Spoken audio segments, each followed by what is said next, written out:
Ako nga pala si Sam. 25 years old na ako. Pero third year college pa rin ako hanggang ngayon. Hindi ko alam kung ano nangyari sa pag-aaral ko.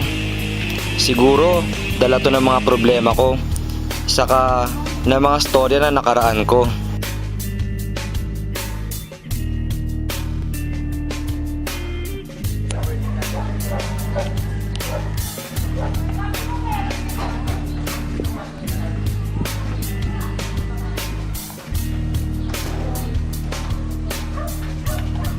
Ito ang nanay ko.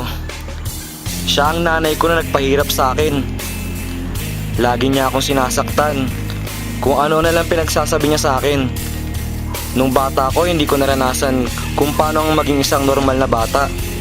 Hindi ako nakakapaglaro. Hindi ko nagagawa kung anong gusto ko. Lagi na lang silang sinusunod ko. Mahilig akong uminom.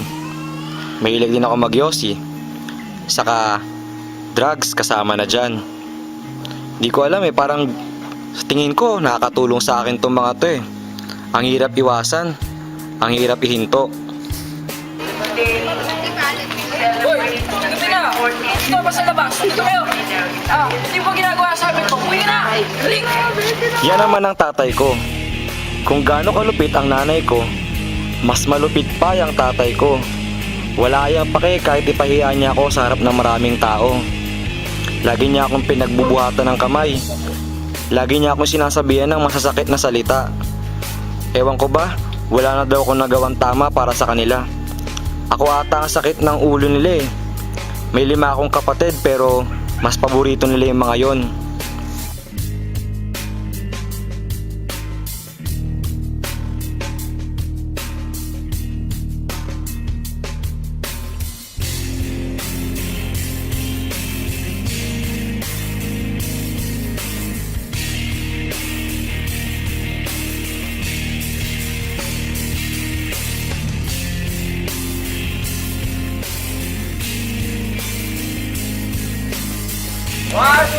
Mahilig ako sa mga bata.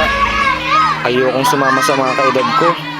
Natakot kasi ako sa kanila Parang hindi ko sila kalibel. Mas gusto ko lagi kasama mga bata. Kasi para sa akin, ang mga bata, totoong tao. Hindi sila nagsisinungaling. Hindi sila gumagana ng kwento sa harapan mo. Kung ano yung totoo, yun ang sasabihin nila.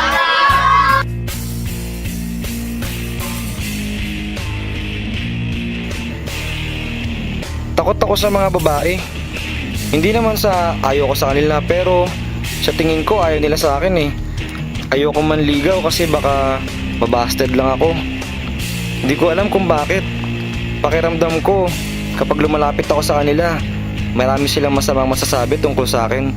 Kaya ayun, umiiwas na lang ako.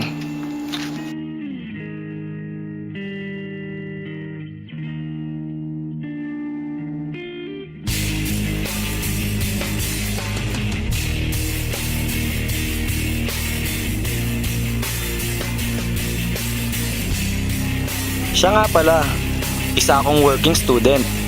Alam niyo ba kung saan ako nagtatrabaho? Dito, sa construction site.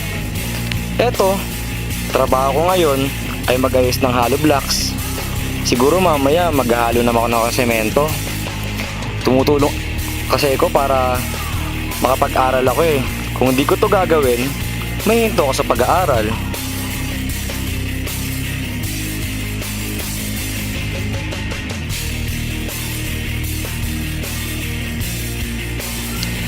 Pero kahit mahirap ang pagiging construction worker, masaya naman ako kapag nakikita ko na maganda ang kinalabasan ng aming ginawa.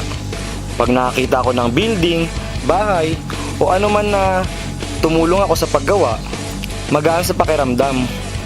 Pero hindi ko plinano na magtagal sa ganitong trabaho.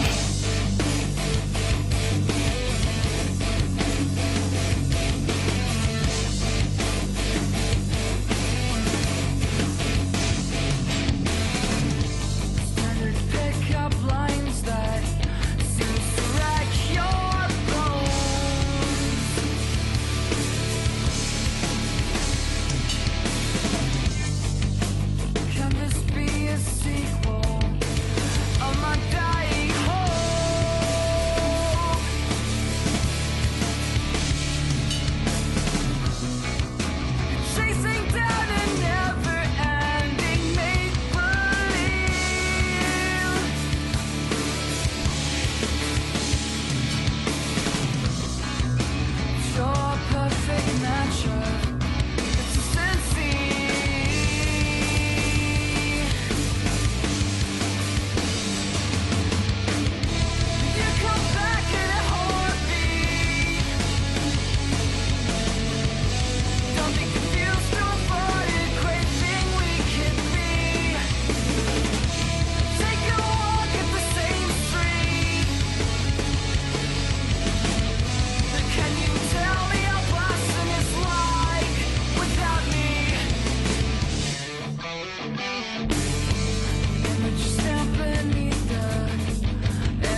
Kaya ngayon, pinagbubutihan ko ang pag-aaral.